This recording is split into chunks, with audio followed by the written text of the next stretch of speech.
Koks jūsų vardas? Natalija. Ir susitikom su jumis stotyje. Taip. Ar jūs esat kilus iš Vilniaus? Ne, O iš kur kilus? iš Sankt Peterburgo.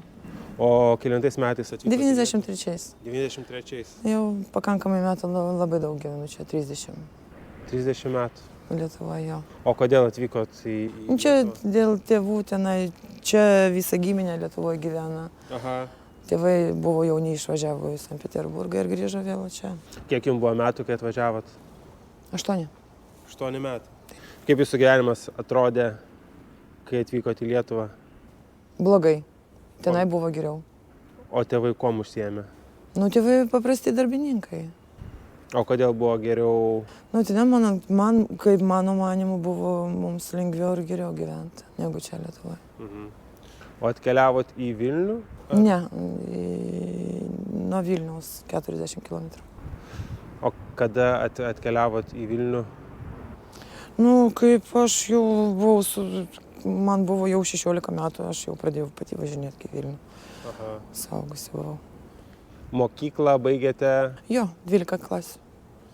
Vidurinė. Kaip sekėsi mokykloje? Super, вообще. Su mokyklų viskas buvo super. Buvot koks vaikas? Kaip pasakyti, mokykloje mokytojam ir visiems aš buvau labai super vaikas. Namuose aš buvau sunkus vaikas. O kodėl namuose buvot sunkus? Nežinau, neturiu atsakymą. Ir visą laiką aš sunkus vaikas. Man sako taip. O kaip pasireiškia tas sunkus vaikas? Nu, tiesiog aš negaliu rasti kalbos gal su artimaisiais. Aha. Kaip po mokyklos gyvenimas klostėsi, ką veikėt po mokyklos? Po mokyklos išvažiavau į Norvegiją, po to grįžau į Lietuvą. Mhm. Na ir viskas. Ir pradėjo mano tas gyvenimas. Narkotikai. O nuo ko, taip nenubėgant į priekį, nuo ko prasidėjo narkotikai? Kas įvyko? Narkotikai gal čia prasidėjo, žinai, nuo to, kad aplinka pas mane pasikeitė. Aš turėjau žmonių, kurie vartojo. Aš nevartojau. Mhm. Ir tiesiog pradėjau vartoti su jais. O ta aplinka iš kur jinai atsirado? Nu, aš esu lesbietė šiaip. Taip. Ir aš pradėjau gyventi su moterim. Ir aš anksčiau nesuprasdavau, kad jinai tenai vartoja kažką ir taip toliau. Po to jinai man pasakė ir viskas. Ir aš jau dirbau šitą darbą, jinai dirbo. Ir kažkaip aš nesuprasdavau, kas su ja darosi. Aš pastoviai pinigus kišdavau, jai reikėjo daug pinigų. Ir po to aš sužinojau, bet aš negalvoju, kad čia taip, žinai, labai sunku. Bet pabandžiau ir dabar aš tam keli. Kiek metų jums buvo, kai pirmą kartą išbandėt? 18. 18. O kiek metų buvo, kai pradėjot dirbti? 18. Viskas 18 metų, ne? Tai viskas ir pasikeitė turbūt. Bet pas mane, supranti, taip periodiškai, ten aš Vokietijoje gyvenau 10 metų, atvažiuodavau į Lietuvą, Vokietijoje nevartodavau nieko, absoliučiai nieko. Į Lietuvą atvažiuoju, pradedu vartoti. Ir aš važiuoju ir vėl nevartoju, ir atvažiuoju į Lietuvą, vėl vartoju ir nežinau kodėl. Bet tai turbūt nes grįžtat pas tos pačius žmonės, ne? Ar aplinka, ar kas? Nes jeigu kitoje šalyje nevartoja, tai vadinasi, kad jūs galite nevartoti. Kitoje šalyje nevartoju vapšė. Ir kai atvažiuoju, tik tai aš žinau, mano lėktuvas dabar oro uostas ir aš žinau, kad aš paimsiu iš karto. Kodėl tada grįžtat? Nu, pas artimus žmonės, todėl kad reikia dėl dokumentų kažką padaryti ar dėl tokių dalykų. Ir aš dabar išvis grįžau, dabar 7 metai Lietuvoje. Planuojate išskristi vėl? Dabar ne, dabar kalėjimas. Už kiek laiko žinot, kad bus kalėjimas? Dabar laukiu teismo. Gal galima paklausti už ką? Už priekybą narkotikais. Žinot, kas maždaug laukia? 5 metai. 5 metai. Ar jau susitaikėt su tuom? Ne. Čia pirmas jūsų būtų? Taip. 38 metų. Pirmas kartas mano gyvenime, taip. Kaip įsivaizduojat, jūsų gyvenimas pasikeis kalėjime, po kalėjimo? Nežinau. Ar bus panašu į tą išskridimą ir sugrįžimą? Man atrodo, kad nieko nepasikeis. Gal bus dar visko blogiau. Ne. Dabar kai aš laukiu kalėjimo, aš visai ramus žmogus. Aš nieko blogo nedarau. Bet aš, jeigu pabūsiu kalėjime pirmą kartą, man atrodo, jau bus man nusispjauti ant to gyvenimo. Toks nusiteikimas nėra optimizmo daug. Nu, čia supranti, vieną dieną taip, kitą dieną taip. Todėl, kad aš esu ligonis. Taip. Ir aš nežinau, kaip bus. Iš tikrųjų, aš nežinau, kaip bus. Minėjot pradžioj, kad esat homoseksuali. Kada jūs tą pastebėjot? Dar būdama mokykloje. Kaip jūs tą pastebėjot? Aš buvau įsimylėjusi vieną mokytoją, bet aš, kaip anksčiau nebuvo taip populiaru tas homoseksualizmas. Ir aš negalėjau sau leisti, kodėl, kaip, man gali patikti moteris, aš negalėjau, ne. Bet kaip man sukako 18 ir viskas, aš tada, čia normalu, aš pradėjau ten skaityti viską ir čia yra normalu. Jūsų kaip artimieji reagavo, žinojo, nežinojo? Artimieji sureagavo, man buvo 18 ir aš jiems pasakiau, čia buvo jiems šokas, čia vartojamas narkotikai, aš lesbietė, čia šokas šeimai buvo. Aš vienintelis, mano šeima labai, aš nežinau, kas bus, jeigu pamatys jie, bet čia yra tiesa. Mano artimieji labai super visi gyvena, apšė super. Ir jiem buvo šokas, jiem visiems buvo šokas. Viską sužinojo vienu metu, ar vieną dieną sužinojo apie narkotikus, kitą kartą apie homoseksualumą? Jie sužinojo, pavyzdžiui, kad aš gyvenu su moterim, už savaitės jie sužinojo, kad aš vartoju narkotikus. Į ką skaudžiau sureagavo? Į tą panašiai, man atrodo. Kokie pokalbiai vyko? Ne, jokių pokalbių nebuvo. Pasakė, kad tu mums jau daugiau ne dukra ir taip panašiai. Bet kaip bebūtų, aš dukra likau. Tėvai suprato mane ir su manim bendrauja, iki šiol bendrauja, dabar mes bendraujam, viskas gerai. Tiesiog jie negali to patikėti, kad aš esu narkomanė. Ir jie nesupranta, kas tai. Jie negali patikėti, kad galėjo būti mūsų šeimoje, mūsų kaiminėje žmogus narkomanas. Bet jie nenutraukė bendravimo? Ar buvo nutraukę? Buvo nutraukę bendravimą. Oi, pas mane labai didelė istorija, tokia, žinai, čia kai pagimdžiau vaiką, aš pastojau, čia labai tokia situacija, supranti, aš vartojau, pastojau. Pagimdžiau vaiką, su tėvais gyvenau, išvažiavau Vokietiją su vaiku, po to atvažiavau iš Vokietijos, išsiskyriau su savo antrą pusę, palikau vaiką pas tėvus. Jau pradėjau vartoti su vaiku, vaikas su manim buvo, bet aš žinojau, kad viskas, aš nepatempsiu. Ir man reikėjo vaiką palikti pas tėvus. Aš atvažiavau, palikau vaiką 2 savaitėm ir neatvažiavau daugiau, viskas. Tėvai man skambino, bet negali, kaip aš nekeliau ragelio, arba pažadai buvo, tik tai kitos dienos atvažiuosiu po savaitės, po 2, taip. Ir pusę metų manęs nebuvo. Atsiprašau. Koks jausmas yra ir kokios emocijos, kaip jautėtės tada, kai žinojot, kad jau esat su sūnum, bet žinot, kad vartojimas... Man iki šiol apie tai labai sunku kalbėti.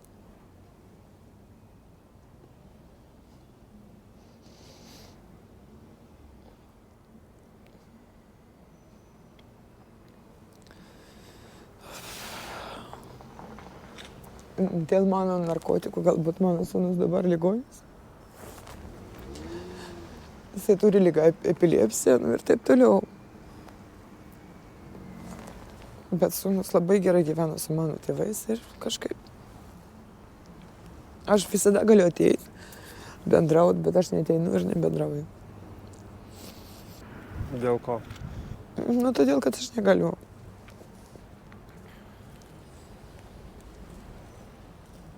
Kaltinat save dėl sūnaus ligos? Daugiau niekas nekaltas. Tik tai aš.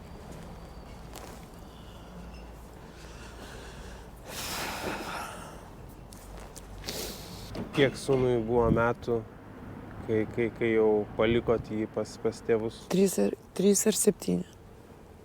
Beveik 4. Iki to aš gyvenau Vokietijoje, viskas gerai, aš nevartojau. Nu, periodiškai. Bet jisai su manim buvo. Aš atvažiavau, jam buvo 3 ar 7. Ir viskas. Aš dar pabuvau, nu gal apie 4 metai jam buvo.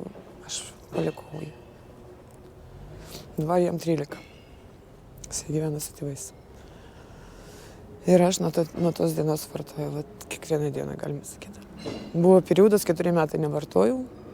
Susipažinau su moterim. 4 metus nevartojau. Ir pas mus buvo problema nedidelė. Ir aš galvoju, aš pradėjau lankyti teisės. Ir aš galvoju, gal vieną kartą pabandysiu, kodėl ne. Nu, čia nieko tokio neatsitiks. Nu, pabandžiau, neišlaikiau teisės, narkotikai vėl mano gyvenime. Ir mano antra pusė irgi vartoja. Kaip atrodė tie 4 metai nevartojimo? Super. Aš dirbau, gyvenimas super. Ilsėjusi, visur važinėjau, buvo apšė super, viskas buvo. Kaip atrodė narkotikų metimas, jeigu atkalbant būtent tokių periodų nevartojimo, jų buvo, bet jeigu apie tą 4 metų, čia paskutinis toks, kaip pavyko mest, kaip atrodė ir kodėl įsimylėjau. Įsimylėjot Ir viskas, ir mečiau. Ir tiesiog. Da, jau.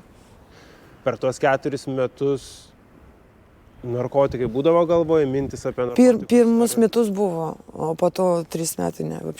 Jokių minčių, aš atvažiuodavau į Vilnių, man nereikėjo nieko.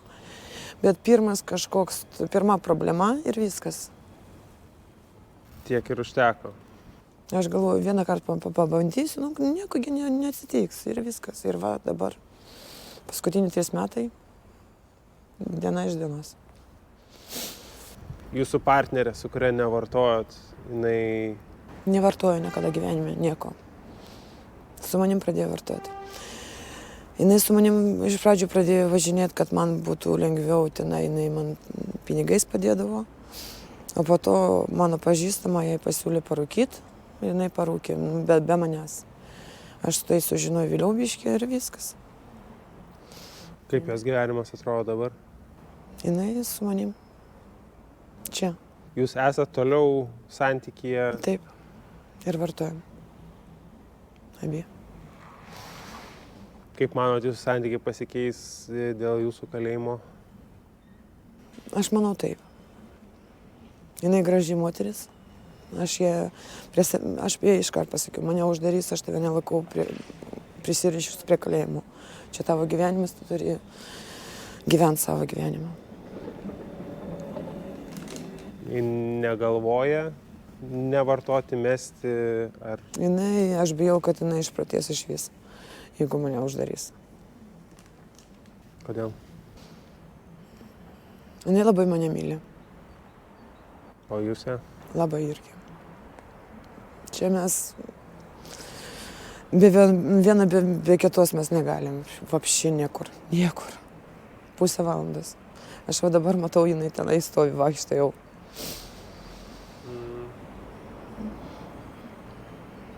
Taip, va. O toks va ir gyvenimas. Eina ir nežinai, kaip bus. Dabar laukiu teismo. Ir viskas. Ir mano gyvenimas pasibaigs to. Natūralus klausimas, o kodėl galvojat, kad ties tom pasibaigs? Kodėl, ar per tiek metų darbo ir narkotikų vartojimo kažkaip ir vilties nebėra? Ar jūs to norit? Aš nenoriu išvysti į kalėjimą, bet yra kaip yra, jau tai bus. Aš nežinau iš vis, kas manęs ten laukia. Aš nežinau, iš tikrųjų aš nieko nežinau. Bet aš bijau. Aš žinau, kad mano giminės artimi visi nuo manęs atsitrauks. Ir aš liksiu viena. Ir viskas. Ne. Kaip suprantu, galvoju, nėra kažkokios minties, kad kalėjimas gali išeiti į gerą. Neišeis gerai, tikrai ne. Nėra tokių pavyzdžių. Tenai toks pats gyvenimas, kaip ir čia laisvėje. Kiek aš žinau. Narkotikai ir tas pats gyvenimas. Vilties daug nėra. Ne. Absoliučiai. Nuo kokių narkotikų pradėjot? Nuo heroino. Iš karto nuo heroino. Jo. Heroinas, širka, dar taboras buvo. Nuo šitų tokių sunkių narkotikų. Nebuvo kažkokio pereinamojo. Ne. Kaip atrodė pirmas kartas? Kodėl jis įvyko? Kaip jisai... Aš sakau, su pirma savo meilė mes buvo pas mus štresas namuose ir viskas. Ir mes susibarėm ir aš nuvažiavau jai atkeršyti. Ir padariau pati savo problemą visam gyvenimui. Ir nuo to laiko viskas prasidėjo. Nuo 18 metų. Dabar koks narkotikas? Fentanilis. Heroino jau niekur nebėra. Šitas narkotikas dabar vadinamas alkanas narkotikas. Jo kiekvieną pusvalandį, valandą reikia. Va taip. Todėl, kad aš ir stoviu čia, dirbu. Taip toliau. Kiek dozių per dieną reikia? Labai daug. 50-40. 50-40 dozių? Taip. Tai yra 50-40 leidimusi? Taip. Nu, tai galima tos 10 dozių per vieną kartą įsileisti. Kaip kada? Kiek maždaug pinigų kainuoja priklausomybė per dieną? 300 iki 300. Ir daugiau. Jūs matėt, kaip vyksta vartojimas heroino ir pati vartojat? Kom skiriasi fentanilio ir heroino vartojimas? Šitas narkotikas labai daug reikia pinigų šitam narkotikui, kuris dabar yra. Todėl, kad tas anksčiau narkotikas jisai laikė, nors parą galima buvo išsilaikyti, aš su šito ne. Su šito valandą, pusę valandas, viskas. Jo reikia. Kaip atrodo? Ar jūs buvote metusi narkotikus tada, kai fentanilį vartojat? Ar Ne. dar nebuvote metusi fentanilį? Ne. Aš bijau. Man baisu įmesti. Todėl, kad labai sunku. Čia fiziškai labai sunku pernešti. Manot, kad tai gali būti sunkiau negu heroino? Taip.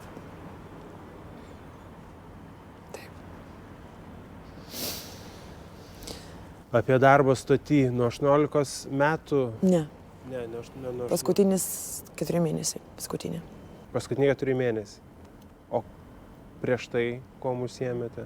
Vogiau apie parduotuvės. Taip, kažkaip dirbau. Aš iki šiol dirbu tokį darbą, kur, pavyzdžiui, butus, namus valau po statybų. Iki šiol dirbu tokį darbą. Man paskambina, aš važiuoju, darau. Bet čia esat grinai dėl reikalingo pinigų kiekio fentaniliui? Taip. Kaip atrodo darbas stoty? Kiek klientų? Oi, per dieną gali būti ne vieno. Tiesiog stovi ir laukia. Ir viskas. Kokio tipažo žmonės dažniausiai būna jūsų klientai? Tfu, viskas gerai. Problemų dar neturėjau. Kol kas. Tfu. Tai tik 4 mėnesiai. Taip. Kaip jūs tai pakeitė? Ar pakeitė? Anksčiau aš irgi dirbau tokį darbą, bet nestoty, bute. Dabar aš stoju stoty. O kodėl iš buto įstoti, kaip tas... Nu, aš dirbau, man buvo 20, tam 23 metai, o dabar man 38. Čia greičiau gal, nežinau, negaliu atsakyti. Nes atrodo dabar, atrodo, lyg tai paprasčiau būtų internete paskelbti skelbimą ir sulaukti dėmesio. Čiagi neoficialu? Nu, čia irgi turbūt neoficialu. Nu, toks... Su kažkokiais pavojais esate susidūrusi? Kol kas ne. Kol kas ne. Kaip atrodė jūsų galvotas sprendimas, kad einu dabar į Sodų gatvę? Kaip tas visas momentas atrodė? Kada jūs... Pas mane labai daug draugių pažįstamų. Ir aš atėjau. Kas vyko jūsų galvoje? Aš žinau, kad reikėjo man ir viskas. Man reikia. Tiesiog reikėjo pinigų ir ten nėra kažkokio gilesnių apmąstymų, kas vyksta. Dėl pinigų ir viskas. Ar jūsų antroji pusė irgi tom užsiema? Taip. O jūs kartu, va tie 4 mėnesiai jum abejom, jūs kartu išėjote, tai jūs viską kartu nuo vartojimo, nuo gyvenimo iki išėjimo kartu į gatvę? Paskutiniai 4 mėnesiai taip. Šiaip mes 7 metai kartu. 4 metus aš nevartojau, o 3 metai eina, kai aš pradėjau vartoti su ją gyvendama. O jinai 2 metai, 2 metai. Kaip įsivaizduojat savo gyvenimą po kalėjimo? Nežinau, negaliu atsakyti šitą klausimą. Man atrodo, čia toks pat gyvenimas ir bus. O ko norėtumėt? Aš noriu daug ką, bet. Kai buvot jauna, arba gal kai buvot mažas vaikas, kuom norėjot būti užaugęs? Daktarė. Daktarė. Ja, daktarė. Kad gydyt žmonės, kad jo. Ir matot, vat, taip yra, kaip yra. Ar šeimoje pas jūs yra priklausomų žmonių? Jūs tokia kaip vienintelė, ne? Su tokia problema. Ja, pas mus šeima nebuvo homoseksualizmų, narkotikų, niekada gyvenime. Tenai metais. Aš vienintelė tokia. Ar žinot, ar galvojat apie tai, kodėl, ar tas narkotikų vartojimas, jisai tikrai įvyko tiesiog dėl streso ir pabandymo, ar galvojat, kad jeigu net nebūtų buvusi ta situacija, vis tiek būtų kažkaip narkotikai atsiradę gyvenime? Tu galvoju, kad nebūtų, jeigu nebūtų tų žmonių mano gyvenime. Tai tas vartojimas nebuvo kažkoks iš vidaus, kad kažką užpildyti ar kažkas? Ne. Aš visą laiką buvau labai stipri. Aš visą laiką sakydavau, narkotikai niekada mano gyvenime nebus. Bet...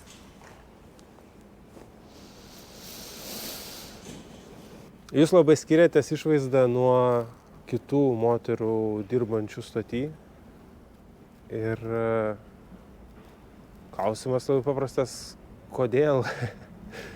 Nu, čia nuo žmogaus priklauso, aš sakiau. Čia nuo žmogaus priklauso. Aš noriu atrodyti švariai, gal ir biški gražiau. Čia nuo žmogaus viskas priklauso.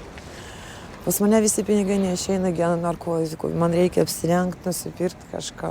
Aš gyvenu, aš už būtą moku.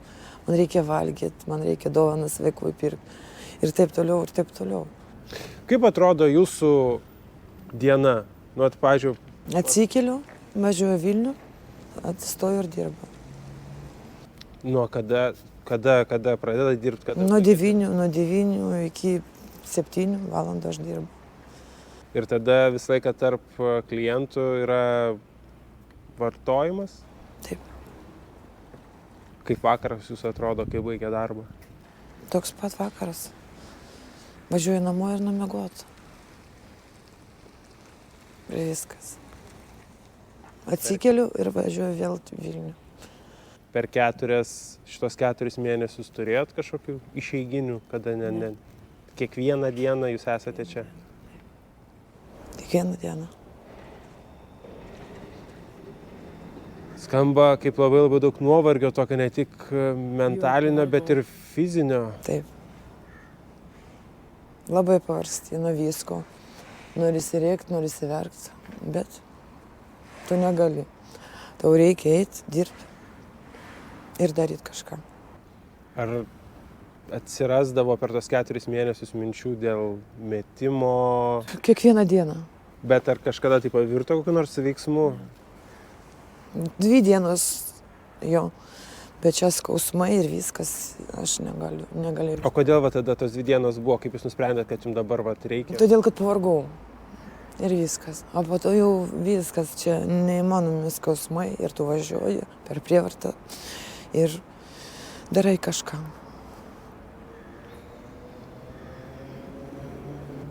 Kaip jūs įsivaizduojat, jūsų gyvenimas atrodys po 10 metų? Nežinau, negaliu atsakyti šitą klausimą. Gal manęs ar nebus jau. Nežinau. Kiekvieną dieną gali manęs nebūti. Aš nežinau. Kaip jūs dėl to jaučiatės? Aš negalvoju apie tai. Ar nėra su narkotikų vartojimu ir darbu gatvėje kažkoks pranykęs savivertės?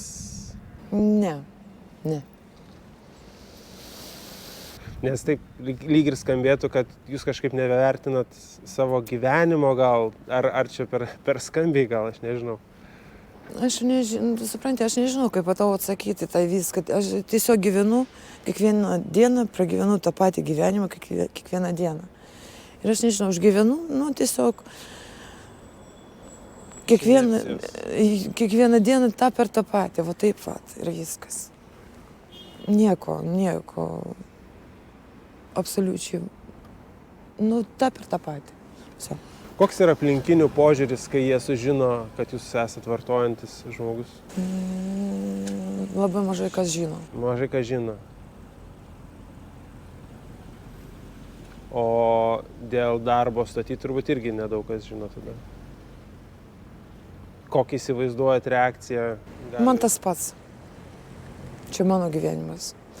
Kiekvienas žmogus negali praeiti. Suprantat, aš galiu pasakyti rusiškai. Оденьте мои тапочки и пройдите мою жизнь. И посмотрим, как будет у вас. Taip va. Ačiū, Natalija. Prašom.